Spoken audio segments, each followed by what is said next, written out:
এই বছর শেষ আর নতুন বছর শুরুর ঠিক মাঝখানে চলে গেলাম মায়ের ডাকে।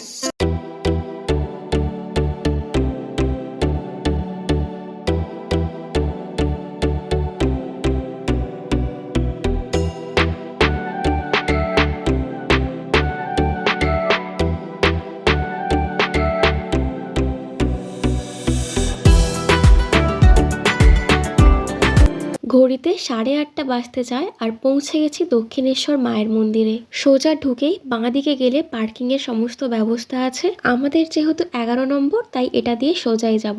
আজকের এই ভিডিওতে দক্ষিণেশ্বরের আদ্যাপীঠ মন্দিরের সমস্ত নিয়মাবলী, সময়সূচি, ভোগের কুপন, ভোগ খাওয়ানোর সময়, পার্সেল কিভাবে বাড়িতে আনবে, তার সাথে করে নতুন বছরে কি কি চেঞ্জেস হয়েছে সবকিছুই তোমাদের জানাবো। দক্ষিণেশ্বর পার্কিং এরিয়া ক্রস করে বাঁ দিকে জুতো, মোবাইল, ব্যাগ রাখার কাউন্টার পেয়ে যাবে। প্রত্যেকটা জিনিস রাখার জন্য কত কি চার্জ আছে এই বোর্ডে মেনশন করা আছে। জুতোটার জন্য 3 টাকা। এখানে ফোন, ব্যাগ সমস্ত কিছু জমা করে যেতে হবে ভেতরে মন্দিরে পুজো দেওয়ার জন্য। শুধুমাত্র যে পার্সে টাকা আছে আর পুজোর সামগ্রী যে ব্যাগে থাকবে সেই ব্যাগটাই শুধু অ্যালাউ।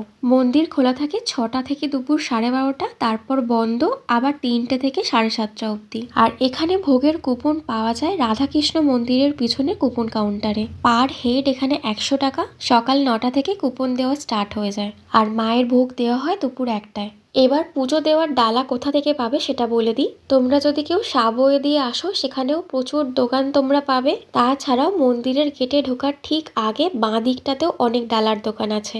এছাড়াও মন্দিরের ভেতরে এই যে জায়গাটা দেখছো এখানেও তোমরা অনেকগুলো ডালার দোকান পেয়ে যাবে। মন্দিরের ভেতরে ডালার দোকান থেকে নিলে সেক্ষেত্রে এক্সট্রা করে ব্যাগ, মোবাইল চার্জ এগুলো দিতে হবে না। এখানে রেখেই তোমরা মন্দিরের ভেতরে পুজো দিতে যেতে পারবে। আবার তোমরা চাইলে আমার মতো বাড়ি থেকে পুজোর সামগ্রী নিয়েও পুজো দিতে পারবে। ডালার দোকানগুলো পেরিয়েই সামনে বেশ কয়েকটা আরো দোকান পেয়ে যাবে, যেখানে বিভিন্ন দেবদেবীর মূর্তি থেকে শুরু করে ঠাকুর ঘরের বাসন, শাক, শাখা, সিঁদুর, চন্দন কাঠ, মোটামুটি সবকিছুই তোমরা এখানে পেয়ে যাবে। দামগুলো ওনারা ঠিকঠাকই বলেন, তবে অবশ্যই বার্গেনিং করে নিও। মাতা রানী রাসমণি মন্দিরের পাশ দিয়ে গেলেই তোমরা মা গঙ্গার দর্শন পাবে। তোমরা চাইলে এখানে স্নানও করতে পারো, কিন্তু আলাদা করে কোনো চেঞ্জিং রুম নেই।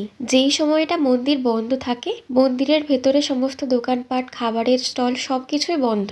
ওই যে সামনে দেখা যাচ্ছে দক্ষিণেশ্বর জেটি, এখান থেকে তোমরা ওপারে বেলুড় মঠ যেতে পারবে। আমাদের পুজো দেওয়া কমপ্লিট। এখন গঙ্গা জল নিয়ে তারপরে এখান থেকে যাব আদ্যাপীঠের উদ্দেশ্যে। তবে তার আগে কয়েকটা ছোট্ট ছোট্ট ইনফরমেশন দিয়ে রাখি। যদি কেউ পিঠের ব্যাগ জমা করো সেক্ষেত্রে লাগেজ ব্যাগ হিসাবে ধরে সেটাকে 20 টাকা করা হচ্ছে। মন্দিরের ভেতরের দোকানে ডালা প্রাইস স্টার্টিং 51 টাকা। আর মায়ের মন্দিরের ভেতরে ঢুকে পুজো দেওয়ার জন্য পার পার্সন এক্সট্রা 100 টাকা করে দিতে হবে। এবার এখন যে জায়গায় দাঁড়িয়ে আছি এখানে দাঁড়িয়ে একটা ছবি না তুললেই না। জায়গাটা খুব সুন্দর, মাঝখানে ঝিল, সামনে মায়ের মন্দির আর চারিদিকে গাছের বেষ্টন। চলো, দক্ষিণেশ্বর কমপ্লিট, এবার যাব আদ্যাপীঠের উদ্দেশ্যে। দক্ষিণেশ্বর যেখানে বাস স্ট্যান্ড বা মেট্রো সেখানেই তোমাদের এগিয়ে আসতে হবে। মেট্রোর যে টিকিট কাউন্টার আছে ওখানে বেশ কয়েকটা টোটো, অটো পেয়ে যাবে। ওখান থেকে ধরো, তাহলেই 15 টাকা করে বা 10 টাকা করে নেবে। তবে অনেক ক্ষেত্রে একজন বা দুজন থাকলে পুরো অটো রিজার্ভ করে 50 টাকা বা 100 টাকা ওনারা বলেন। ওগুলোর একদমই দরকার নেই। দক্ষিণেশ্বর স্টেশনের যে টিকিট কাউন্টার আছে ওখানে চলে এলি 10-15 টাকাতেই তোমরা আদ্যাপীঠ যাওয়ার টোটো, অটো পেয়ে যাবে। মায়ের এমনই মহিমা, যেদিন আমরা পুজো দিতে যাই কোনো প্ল্যান ছিল না, তারিখ তিথি এত কিছু দেখে যাইনি। পরে যখন পুজো দিয়ে এসে ফিরি জানতে পারি সেদিন অমাবস্যা ছিল আর খুব ভালো একটা তিথি। দু জায়গাতেই মাকে প্রাণ ভরে দেখেছি, পুজো দিয়েছি, মন একদম শান্ত হয়ে গেছে। আদ্যাপীঠে আদ্যা মায়ের মন্দির সারাদিনে 3টে সময় খোলা থাকে। একটা ভোর 4:30 থেকে 5টা, সকাল 10:30 থেকে 11টা এবং সন্ধ্যে 7টা থেকে 7:30। এই 8 ঘন্টা করে মায়ের পুজো হয়। এবং এখন যেখানে দাঁড়িয়ে আছি এই নাট মন্দির থেকে তোমরা মায়ের প্রতিমা দর্শন করতে পারবে। আদ্যাপীঠে দু জায়গায় তোমরা পুজো দিতে পারবে, একটা আদি মন্দিরে আর অন্যটা হনুমান মন্দিরের ওখানে। এই মুহূর্তে যেখানে দাঁড়িয়ে আছি সেটা আদি মন্দির। এই মন্দির সবসময় খোলা থাকে, তোমরা যে কোনো সময় এসে এখানে পুজো দিতে পারবে। এখানে আদ্যা মায়ের আদি রূপ তোমরা দেখতে পাবে। দক্ষিণেশ্বর এর আগে একবার এলেও আদ্যাপীঠে আমার প্রথম। আদ্যা মায়ের এত দারুণ রূপ সত্যি এর আগে কোথাও দেখিনি। উপরে রাধাকৃষ্ণ, মাঝে আদ্যা মা আর একদম নিচে শ্রী রামকৃষ্ণ সারদা। আদ্যা মায়ের মন্দির গেট দিয়ে ঢুকে বাঁদিকে তোমরা পেয়ে যাবে। এখন ওই 11টা 11:30 বাজে। দেখো মন্দিরে পুজো দেওয়ার জন্য কতটা লাইন পড়েছে। এটা দিয়ে সোজা গেলেই তোমরা নাট মন্দির, বর্তমান আদ্যা মায়ের মন্দির আর ভোগের কুপন যেখানে দেওয়া হয় সেই জায়গাগুলো পাবে। এই যে দেখো বাঁদিকে আছে ভোগের কাউন্টার আর ডান দিকে পেয়ে যাবে নাট মন্দির। আদ্যাপীঠে পুজো দেওয়ার জন্য গেটের বাইরে বেশ কয়েকটা দোকান তোমরা পেয়ে যাবে। তাছাড়াও যদি কেউ বাড়ি থেকে পুজোর সামগ্রী নিয়ে যেতে চাও সেটাও তোমরা পারবে। আর একটা হোর্ডিং চোখে পড়লো যেখানে আগামী 17ই জানুয়ারি 2026 দুস্থ অসহায় মানুষের জন্য 8,000 জনকে খাদ্য, 5,000 জনকে বস্ত্র আর 3,000 জনকে কম্বল বিতরণ করা হবে। এখন দাঁড়িয়ে আছি ভোগের কুপন কাউন্টারের ঠিক সামনে। সকাল 8টা থেকে 12টা অবধি কুপন দেওয়া হয়, যেখানে পার হেড 80 টাকা করে আর 7 বছরের নিচে হলে 40 টাকা। আর খাবার দেওয়া শুরু হয় 11:45 থেকে 1টা পর্যন্ত।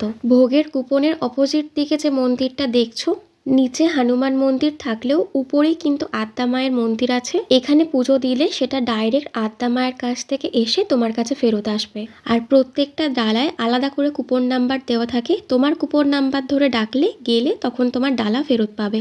দক্ষিণেশ্বরে ধূপ, মোমবাতি এগুলো নিষেধ থাকলেও আদ্যাপীঠে তোমরা মন ভরে মাকে পুজো দিতে পারবে। তবে অবশ্যই যেখানে সেখানে না, আদ্যা মায়ের ঠিক সামনে এই জায়গায় তোমরা মন্দির আর ধূপ রাখার স্ট্যান্ড পেয়ে যাবে। ওখানে বসে খেলেও কুপন 80 টাকা আর বাড়িতে পার্সেল নিয়ে গেলেও 80 টাকা। আর দুটো একসাথে করতে গেলে সেখানে অবশ্যই আলাদা আলাদা করে 80 টাকা। এখন আমি খাবার যেখানে খাওয়াচ্ছি তার ভেতরে আছি। এখানে বেঞ্চ টেবিলের ব্যবস্থা আছে, মাটিতে বসে কাউকে খেতে হবে না। এমনকি গ্রীষ্মকালের জন্য পাখারও ব্যবস্থা আছে দেখলাম। আমি আজ বসে খাবো না, পার্সেল নিয়ে যাব। এই খাবার ঘরে যেখানে খাওয়াচ্ছে তার ডান পাশেই পার্সেল দিচ্ছে। পার্সেলের জন্য কন্টেনার তোমরা আমার মতো বাড়ি থেকে আনতে পারো, অথবা মন্দিরের বাইরে 40 টাকার বিনিময়ে 4টে করে টিফিন তোমরা পেয়ে যাবে। সত্যি বলতে ঠাকুরের ভোগের এমন এক মায়া, সব খাবারই অমৃত লাগে আর একটু খেলেই পেট ভরে যায়। সেখানে আদ্যাপীঠে 80 টাকার বিনিময়ে এত সুন্দর ভেজ থালি আমার তো মনে হয় অন্য কোথাও গেলে পাবে না। খাবার জায়গা থেকে বেরিয়ে ডান দিকে এলে হাত ধোয়ার কলও তোমরা পেয়ে যাবে। আর তার ঠিক সামনেই আছে একটা পুকুর, যেখানে এত সুন্দর সুন্দর রাজহাঁসরা খেলে বেড়াচ্ছে। তবে এখানটা গেট দেওয়া থাকে, তোমরা ভেতরে ঢুকতে পারবে না। একটা বড় গাছের নিচে বাবা মহাদেবের একটা মন্দির আছে, যেখান থেকে ডান দিকে গেলে তোমরা পানীয় জল আর টয়লেটের ব্যবস্থা পেয়ে যাবে। এবারে গিয়ে আদ্যাপীঠে ভোগ খেয়েছি, কোনো একবারে দক্ষিণেশ্বরেও ভোগ খাবো। তবে এই সমস্ত জায়গায় তো নিজে চাইলেই যাওয়া যায় না, যতক্ষণ না মায়ের ডাক আসে। দেখা যাক মা কবে ডাকে। একই দিনে দু জায়গায় টাইম ম্যানেজমেন্ট করে পুজো দেওয়াটাও কিন্তু চারটিখানের কথা নয়। সেখানে মায়ের আশীর্বাদে দু জায়গাতেই খুব ভালোভাবে মাকে পুজো দিয়েছি। ভোগের খাবার নিয়ে এখন বাড়ির উদ্দেশ্যে। আমি যতটুকু পেরেছি সমস্ত ইনফরমেশন দিয়ে ভিডিওটা তোমাদের কাছে ইনফরমেটিভ করে তোলার চেষ্টা করেছি। তবুও যদি তোমাদের কোনো প্রশ্ন থেকে থাকে, কমেন্ট বক্স খোলা আছে, অবশ্যই কমেন্ট করো। ভিডিওটা অবশ্যই করে বন্ধু বান্ধবী সবার কাছে শেয়ার করে দিও, যাতে তাদেরও হেল্প হয়ে যায়। ভালো লাগলে লাইক করে দিও, কমেন্টে অবশ্যই জয় মা লিখে দিও। আজকের ভিডিওটা এইটুকুই থাকলো, দেখা হবে নেক্সট অন্য কোনো ব্লগে। ততক্ষণের জন্য টাটা বাই, সবাই ভালো থেকো, সুস্থ থেকো। আর সবাইকে অ্যাডভান্স হ্যাপি নিউ ইয়ার। মায়ের আশীর্বাদে নতুন বছর সবার ভালো কাটুক।